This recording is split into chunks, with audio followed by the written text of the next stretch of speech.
Hello, and welcome to the Wonder in the Weeds show, where every week we discuss our ups and downs, our ins and outs, and we learn to live, love, and thrive right alongside of grief. So today we're going to do a little special episode, which is maybe going to become a series of special episodes. And we're kind of titling this XYZ because I am a Gen X mom and this is my Gen Z daughter. Although Hello. Quite mature. She could definitely pass as a millennial. Oh my god, please don't call me a millennial.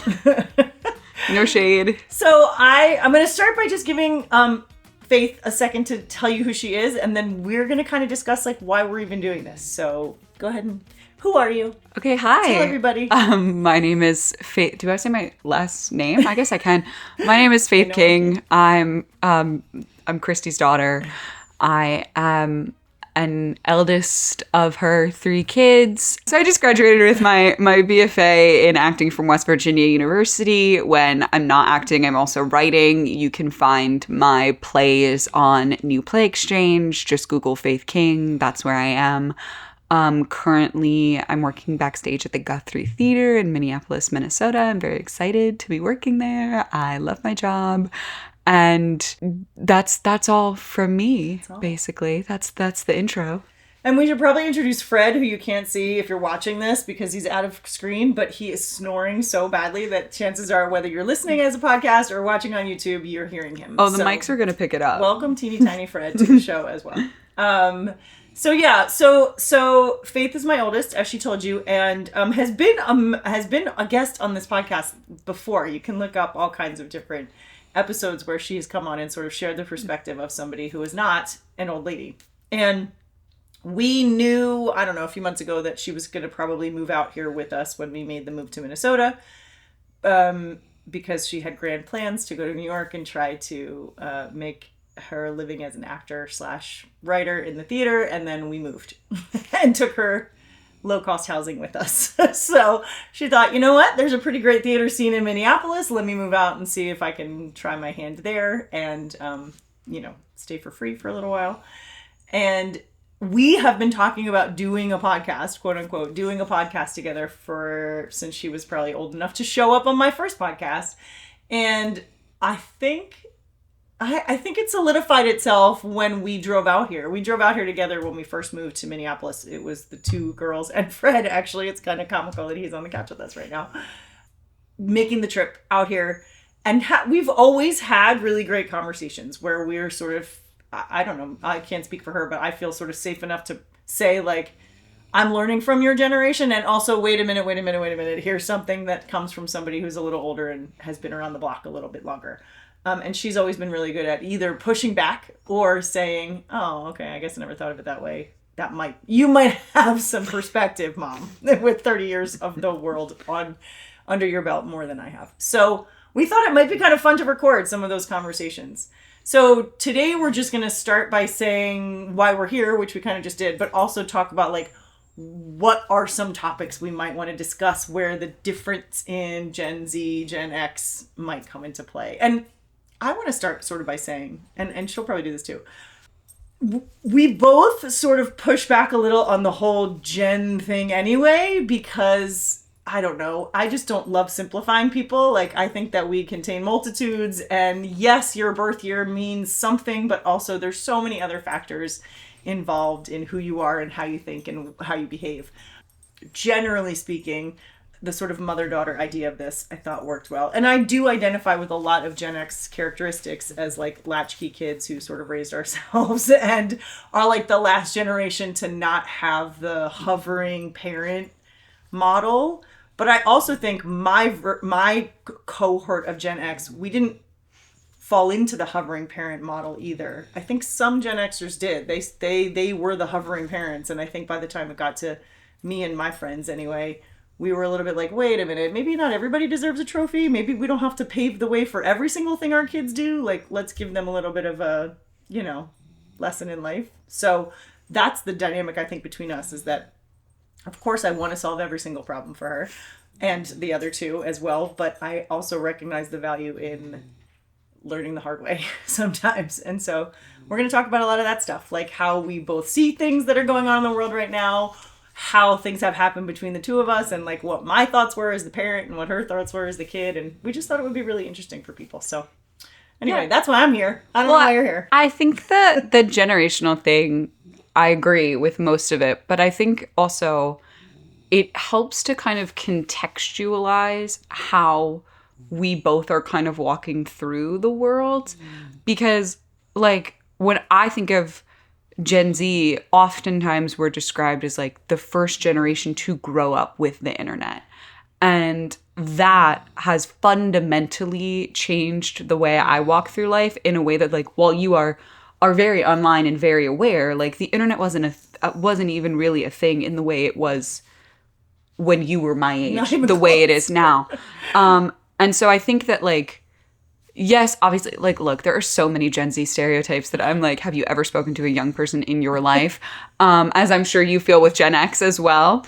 But I do think it's important to acknowledge, like, the things that the, like, generational shaping events are going to come up in these conversations between the two of us, even though, like, I consider the generation shaping event for my generation COVID. And Sure. you also were there. So it's not like, you know, it's not like in the same way that, like, I think millennials consider a generation shaping event for them to be the attacks on 9/11. And also you were also there. So it's like an interesting, I guess, dynamic with, like, how you view the world.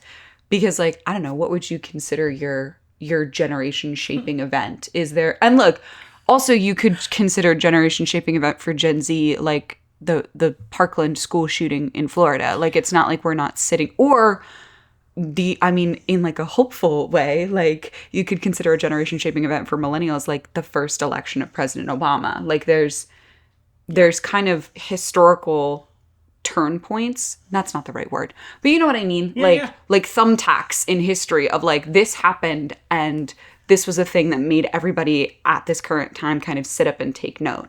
And it's something that people who were, like, everyone was there, but, like, people who were there, like, really are going to be living with it for longer than those who maybe came after, or maybe those who were more kind of established in their lifetimes when that thing took place. I think this is a perfect segue because I'm over here fighting all of my Gen X rage as we talk about these things as generational shaping, and then look at me and go, like, what's yours? Like none of those count for my generation. And I'm not saying that's what you're saying, but that is how it sort of feels on the internet. It's like Gen X, you know, we started the Middle East war when I was in high school, and then we continued into, you know, 9/11, and, you know, planes fell out of the sky when I was in middle school. The shuttle blew up on my birthday. Like, Challenger. We had all these giant things, and then 9/11 happened, and I was only 20. You weren't born, so I was 27 years old. Yeah. Like, it was, to me, that was a massive thing. And, like, my kids are sort of like, they don't joke about it because they grew up in the New York area, so they don't joke about it, but they do say, like, it isn't as big a deal to them as it is to and yet we still don't get to claim it. Millennials are like, well, that's our thing. And Gen X is over here like, hello, like, we were just figuring, but I'm not trying to take it away from them either. And so I think that's the part of the generational thing that I push back on is no one gets to claim, like, these things as the thing that changed them any more than anybody else does. Because no matter where you are now, you know, the school shooting stuff, I don't have that experience as a student. So certainly that shaped us differently. However, I was a teacher and a parent sending my babies off to, you know, to places where they might get shot. And so I think that's kind of why I wanted to do this show, is because I think there's a great opportunity to have conversations that I don't think people are having. And I think that she's fantastic at having them. Probably much like the rest of her generation, but we just don't give them credit for that. Of, like, having the humility to be like, okay, maybe you're right. But also be like, no, this is how it was for me. How was it for you? Like, the openness to realize we both experienced these things, but it felt differently for different reasons. Some of that because of our ages, but also some of it because, you know, the experience we bring to it. And it doesn't, neither one of our experiences takes away from the other ones. So, it's funny you're talking about all this, and I can feel myself getting like, wait a minute, I was there too. So. And I, when you say that, I can feel myself being like, and again, this is also because like I'm your kid, so any version of your life that you talk about before I was there is inherently painted with rose-colored glasses to me. Like, even though you guys are very honest, like you and Dad both, about like, we had a great life, and also we worked really hard and we struggled, and like bad things happened, and all the real true life stuff that I know. There's also a part of my head that's like, yeah, but you were 27 and you were married and you had a full-time job that you liked. Like, in all of the like nuclear life like goalposts. I was just talking about this with some of my coworkers at my job. We're all kind of in this stage of life where like some of us have full-time jobs, some of us have only part-time jobs, some of us have moved out, some of us still will live with our parents. Like, we're in that kind of weird transition. And I was like, there's a weird kind of like, what's that thing that comes out of the turkey? Like the turkey timer thing that like button that pops up, that like you graduate from college and you have like the turkey button that's like, well, now the next thing I'm supposed to do is get married and have kids. Like, I am internet. I do not date with any, like, I'm not good at it and I don't do it. And still there's a part of my brain that's like, well, with my college degree, the next thing I'm supposed to do is have babies. What? Also, it did not come from her parents. No, that's a societal, I feel like that's more, like, not to be like, we live in a society, but like, it's still, even as much as like Gen Z is painted online as the like, we're not getting married, we're not having, what was that article that just came out that was like, Gen Z is drinking less and having less sex? And I was like, first of all, way to make us sound like losers. And also like, we still do feel a little bit of that, like, what are the next kind of like the Disney Channel life steps? Like, you go to high school and then you graduate from high school and then you go to college and you graduate from college, and then immediately while you're in your senior year of college, somebody comes and offers you a job, and then you work that job, and then you marry your high school sweetheart, and then you have a bunch of babies, and the cycle starts all over again. We don't know anybody that's happened to. Literally, there's no one in my real life that has happened to.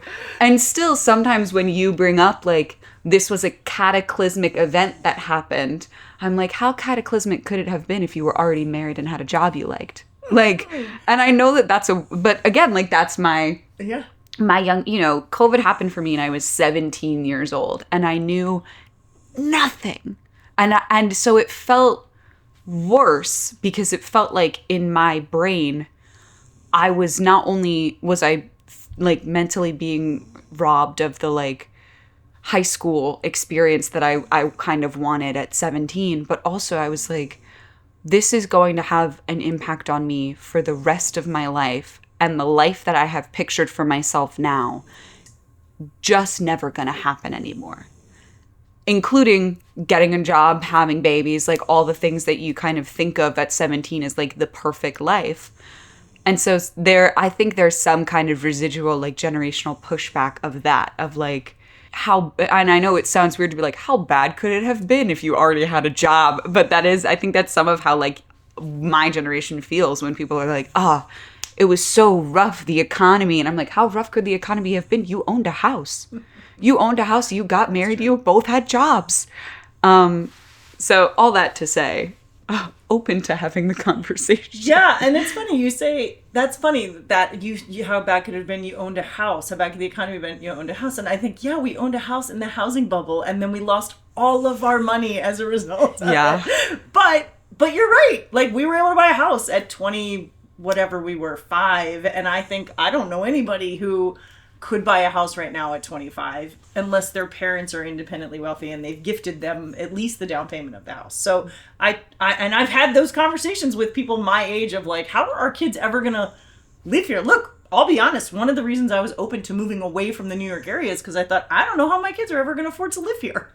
And so I get it that it feels harder now. I'm not even denying that it feels harder now. And there are some, it wasn't like it was a cakewalk for us. I mean, we were seniors in college and everyone was like, if you don't get a job now, you're doomed forever. Like, we really thought the economy was tanking. And don't worry, it was that's tanking. We didn't still just think that, but how they treat. I think that's just what they tell seniors in college. Is they're just like, you have to go to every career fair imaginable because otherwise you're never going to get employed. You're like, whoa, never. But then there was this time, and I don't know what generation it counts, but it seemed like there was this time where people like were traveling after college and going away and like going on yoga retreats. And who knows if any of that was real or if it was just what the internet was telling us. But it did sort of feel like people younger than me had a lot more time to sort of figure out who they were before they were like, I got to get a career job and I got to go. And I don't think that's a bad thing. Like, that's... So let me bring it back around to why we're doing this show. And I think part of what makes us uniquely, and I'm going to brag on us here, so get comfortable. Uh-oh. Being uncomfortable, because neither one of us like this, but we have been, I think, and look, she may tell me I'm wrong about this, but I think we are very, and we meaning the two of us, our other kids, their dad, my husband, their dad, he's always like, you always just call me their dad. On the show, how come you never refer to me as your husband? Anyway, he's still my husband. He's still around, guys. Don't worry. Yeah. We've always had really open channels of conversation in our house and about like big things, like, you know, global events down to small things. And I think a lot of that is the humility of my husband and I, that we're able to be like, we don't know everything. And including, we might learn stuff from these people who are younger than us. Like, when I work with parents, a lot of times what I see is there's this idea that like, we know more than our kids and we should then direct our kids in things. And sometimes even when we do know more than them, we're like, it's not our job to direct, but also sometimes we're like, oh, that's an excellent point, child of mine. Like, I never thought of it that way, or I never thought of that perspective. And even if I don't necessarily change my mind, I'm like, okay, I can see that at least. And so I think the two of us are sort of uniquely positioned to have these conversations because we can, without being like calling each other names and like ruining our relationship as a result of it. So that's why I was excited to do this show, because I thought, I don't know very many, I'm sure there are plenty mothers and daughters and mothers and sons and fathers and sons and everything else who are out there having really great, rich conversations that make the other person better. But I don't hear it on the internet. So I was like, let's put it there. Let's put ours on the internet and do it this way. So, you know, today's just an intro. I'm fighting every urge to talk about like every single thing she talks about. This is what I mean. This could be like a 7-hour podcast, but I hate those, so I refuse to let it be. Short and sweet. Yeah. This is what you'll learn in 20 to 30 minutes. This is what you'll learn about my mom, is that actually everything could be 10 minutes shorter. If you really, I'll put you on blast. Everything could afford to be 10 minutes shorter. I cannot sit for much longer than that. If you're making a movie, can't if you're say making a it in under 90 minutes, does it really need to be said? Does it need to be said? Or are you just repeating things over and over? Yes, do you just like to hear yourself talk? Yeah. Which sometimes I like to hear myself talk. That's an episode for another day. We will definitely get into like what makes a good movie, what makes a good show. So maybe that's we have to. We simply have to. Let's end on that. So not only are we sort of good and open to conversations, but here's some things that we share. We're both like, I refer to myself as a word nerd because I think that encompasses everything that I'm like obsessive about. Meaning, I love a well-written book. I love a well-written like play or television show or movie. Like, the medium almost doesn't really matter to me if the writing is such that you're just like, it's juicy and you can sink your teeth into it. And same with music. Like, I love almost every genre of music.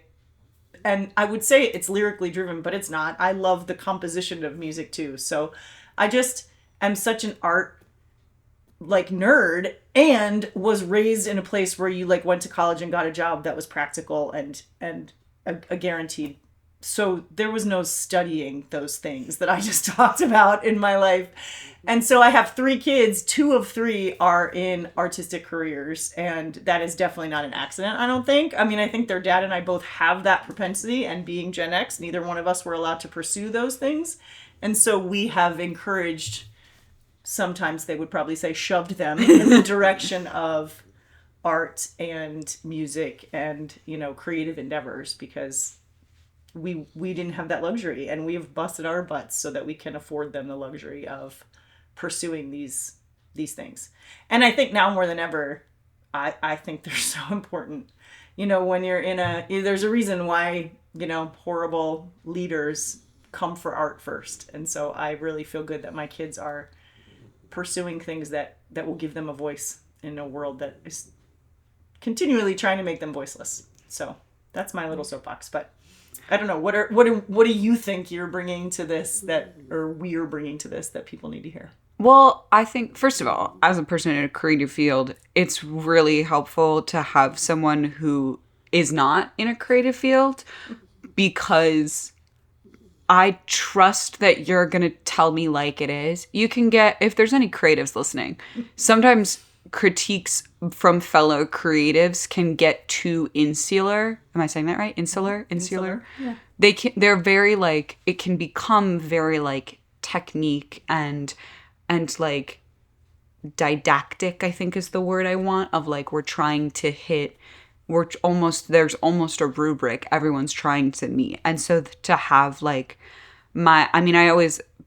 people are always shocked when I'm like, my mom reads everything I write, and I want her to. I look forward to her notes, because I know, A, I know you're a great writer, and B, I know you're a consumer of art, not in a way of like, how can I learn from this so that I can make my own art better, which I think sometimes stunts my own consumption of art, because I'm trying to like take it apart to do notes on it so that I can improve my own skill, instead of just like letting the thing hit me.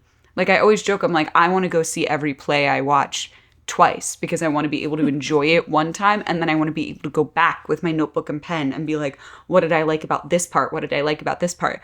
And that's financially unrealistic. But I think that's why like I rewatch TV shows all the time, is because there are times where I watch it and or my sister and I have this conversation a bunch where I'm like, I can always tell when a movie is good. And I said this about the movie Sinners that we've been trying to get you to watch for a really long time.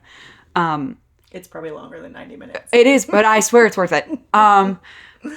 But I knew that movie was good because I stopped trying to pick it apart technically. Yeah. I just was so in the story. I feel that way about The Bear. I'm never thinking about like, The Bear is so good, but I'm never thinking about like, oh my gosh, what a great line, or what a great, turn of phrase, or what a great acting choice. I'm just like, oh my God, Carmi. Oh my God, Sydney.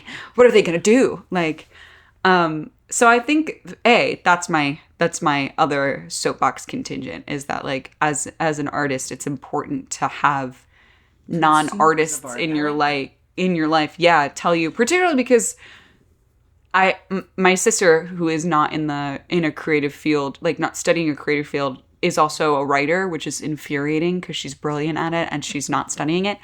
But I said to her one time, I was like, you can't expect people to have all the context you have when you're writing the thing. And it's really helpful to have people who don't have all the context of not only your own work, but like the broader scope of like how your work connects to other people's work in the theatrical canon, in order to be like, yeah, I liked it. Like, I think that's important.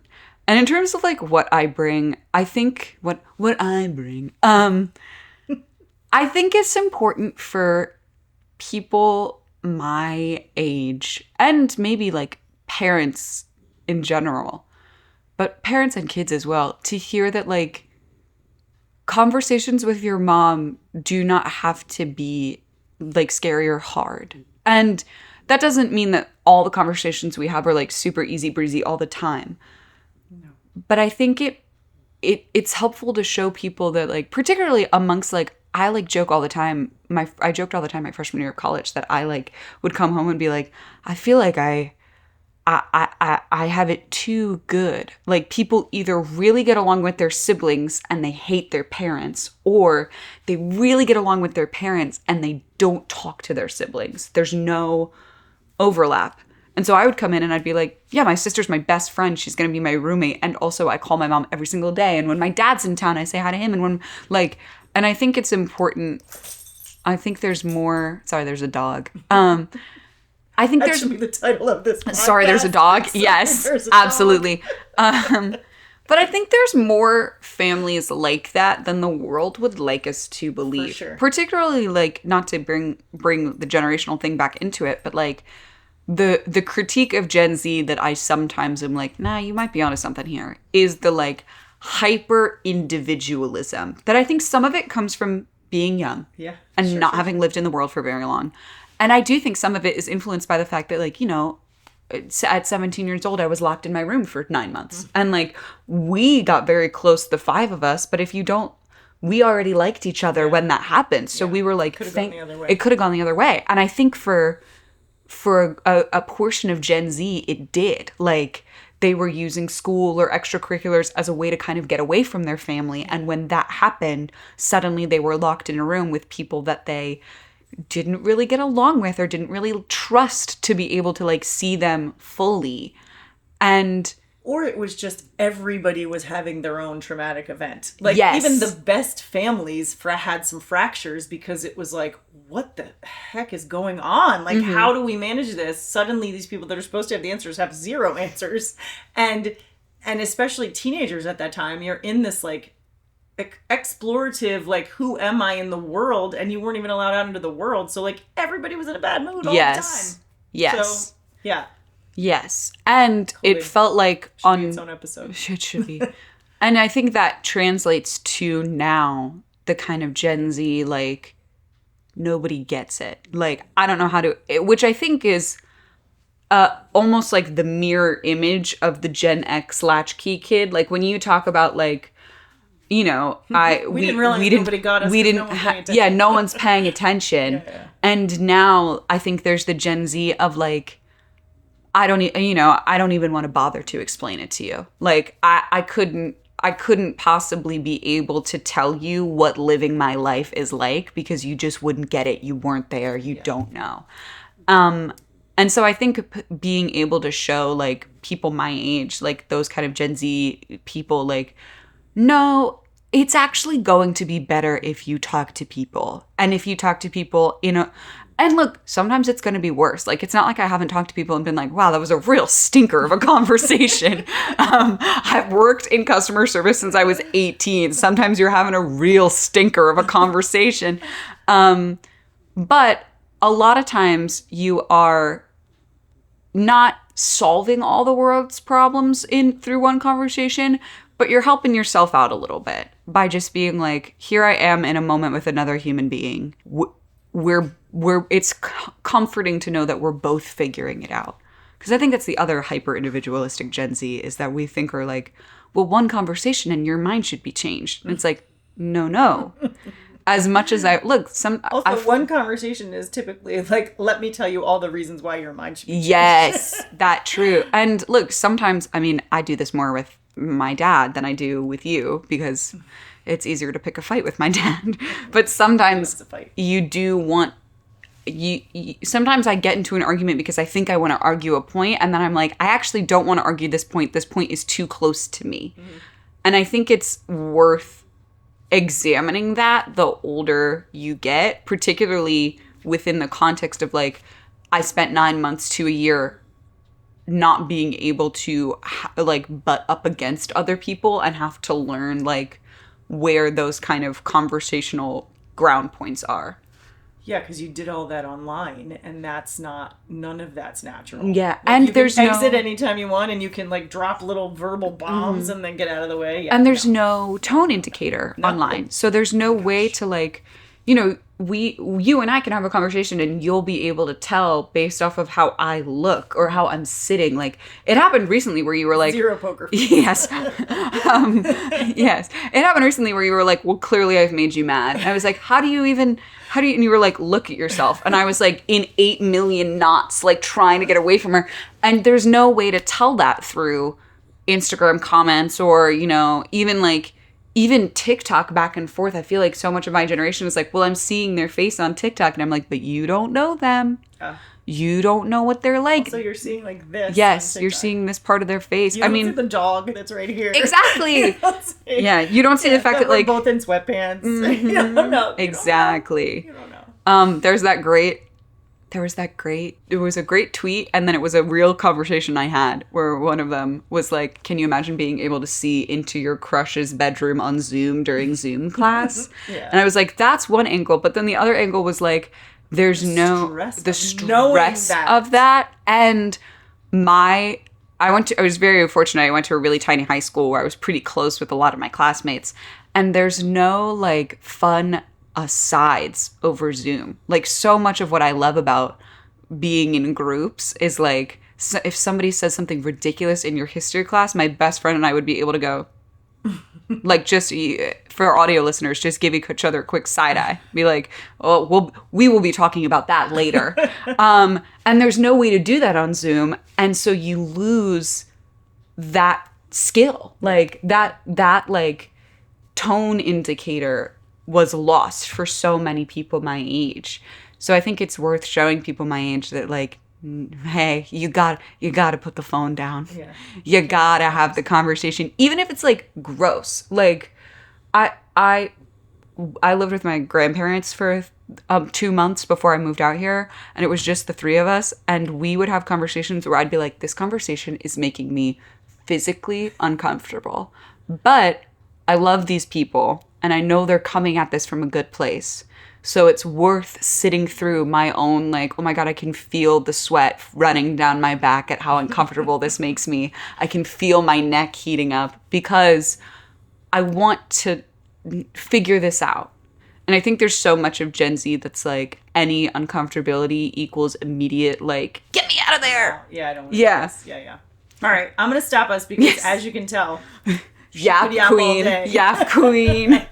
She comes by that. Sorry, folks. Yeah. So I'm gonna round this out by coming back to sort of what I always do, which is, I mean, this was kind of weeds, not really. We didn't really complain much today, but there was no "what's bothering you now" genie moment. But we're kind of giving you the gist of why we're here, and some of that is the weeds of like the generational miscommunication. So I always end my shows with what was the wonder? Like, how am I getting through this, or what did I notice or experience this week or this whatever recently that is helping me, like, that is bolstering that hope. I saw somebody the other day say hope is an active verb, but like, you can't just, like, we need it right now, we need that hope, but also you have to like cultivate it.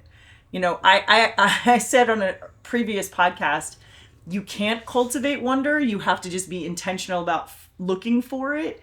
And I thought her father was going to die when I like mentioned that phrase. He was like, oh, like, you know, the marketing PR guy. He was like, oh my God, I love that. Like, you can't cultivate like all these cultivated things on social media. Like, you can't cultivate wonder. You have to just be intentional about finding it. And he, you know, whenever he like acts like I'm a genius, it's a fun moment for me. So because it's so nice. I want to go with that thought. However, I do recognize, like, it's an active pursuit. It's not something that just happens. You know, hope doesn't just happen, especially these days. Wonder doesn't just happen. You have to be on the lookout for it. It is happening all the time, everywhere, but you have to be intentional about finding it. So we'll end with sort of what your wonder was this week or this month or recently. And I'll start because I just am springing this on her. So I'll give her a minute to think about it while I talk. But I think this is so cheesy, but the wonder for me is like that I have kids like this, that I'm able to have really good conversations. I'm able to learn from them. You always tell them when they're little, or you're told, I guess, when they're little, like, you're not supposed to be their friend. Don't be their friend. You don't want them to like you. You want them to respect you and you want them to whatever. And I sort of did that, but I also was like, I don't know. I look forward to being their friend someday. I was very good friends with my mom when I was an adult. I trusted her and admired her and loved her when I was young. And then when I was an adult and we had things in common, like children and, you know, jobs and adult like lives, she was my good friend. And so I looked forward to being that way with my kids. And it's been hard with her out here to not be like, let's do everything together all the time because we don't have friends. For me too. But I am thrilled with the idea that I get to have three. All three are, they're like, I would choose to spend time with them over anybody else probably in the world right now, other than my husband, poor guy. But I feel like that's such a wonder. The wonder in my life always is the three of them. And, when they were little, it was like, they're making little messes and saying cute things and whatever. And now that they're older, the wonder is like, I have these great relationships and these good friends in my life that I didn't know I would be able to have. So that's it. That's my wonder this week. Okay. Sorry, it's okay if yours is like a cookie or something. No, I have a wonder, but I also want to say, I think you're like, you're not supposed to be friends with your kids. I never thought we were friends when I was younger, but I always knew you were my ally. Like, I was like, my mom is going to stick up for me in the way that like a friend would now. Like when you're, reading books as a kid or like watching TV shows, the friend in the TV show is always like, hey, stop that.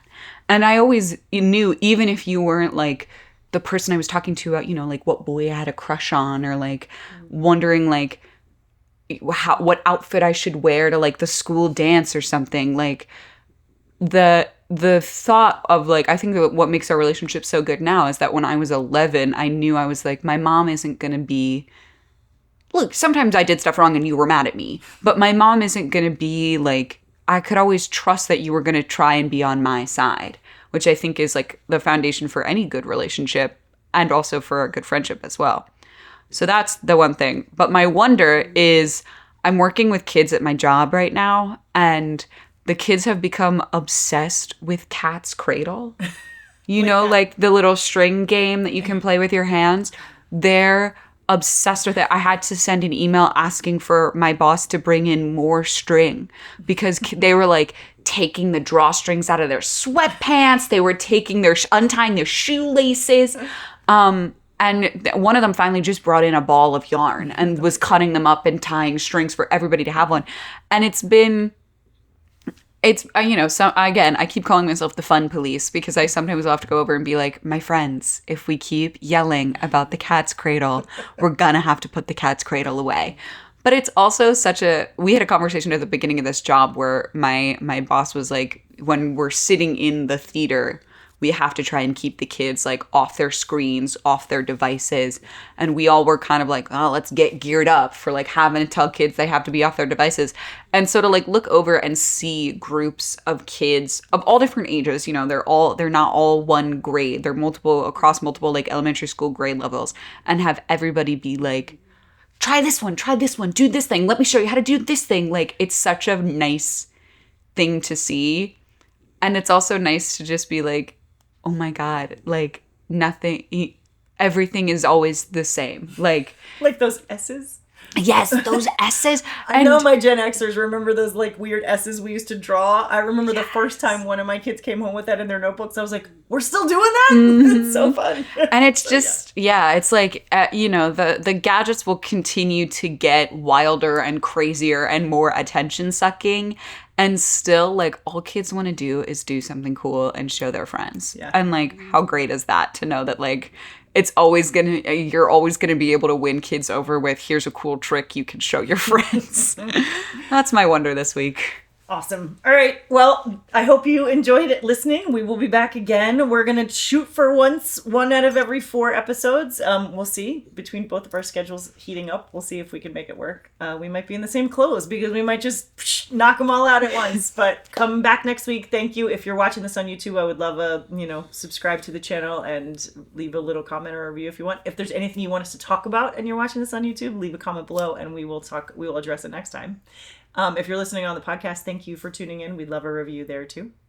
And don't forget that if you want more of this kind of conversation, including maybe we'll have Faith on as a guest there too. I have the group, the Women of Wonder, where we meet. It's almost like Facebook without all the icky Facebookness of it. We have, an online sort of chat option. We meet once a month via Zoom where we get to sit and talk and have those conversations that we talked about, earlier in the show. So join us there. There's a link in the show notes. And I will say, if you're Gen Z and you like anything you heard today, clip it, post it on Instagram, post it on TikTok, post it on your Instagram story and say, I love this, and tag us.